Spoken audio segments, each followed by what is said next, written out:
ഒരാളെ ഒരിക്കലും ഞാൻ കല്യാണം കഴിക്കരുത്. തീർന്ന് പിന്നെ എന്റെ ഈ ഗുണം അണ്ടർസ്റ്റാൻഡ് ചെയ്യുന്ന എന്റെ ഒരു ഓപ്പോസിറ്റ് ക്യാരക്ടറുള്ള ഓപ്പോസിറ്റ് സഹിക്കാൻ ഒരാൾ വേണം. അങ്ങനെയുള്ളവരുണ്ട്. ഇവിടെ സഹിച്ചല്ലോ. വേറെ നോക്കണ്ട, ആള് സെറ്റാക്കി. അവിടെ ഞാൻ വിചാരിച്ച അഭിഷേകണ്ണനെ കെട്ടാൻ. എന്തിനാ ഇങ്ങനെയൊക്കെ പറയുന്നേ? അയ്യോ, ഒറ്റ വാക്കിൽ ഇനി അഭിഷേക് എന്റെ ജീവിതം നായനാക്കിയത്.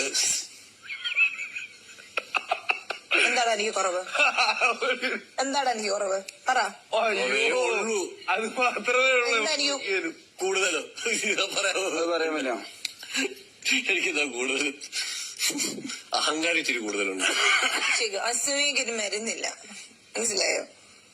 ഇത്രയും സൽഗുണ സമ്പന്നയായ സർവോപരി സൗന്ദര്യമുള്ള സർവോപരിയാണോ? സർവോപരിയാ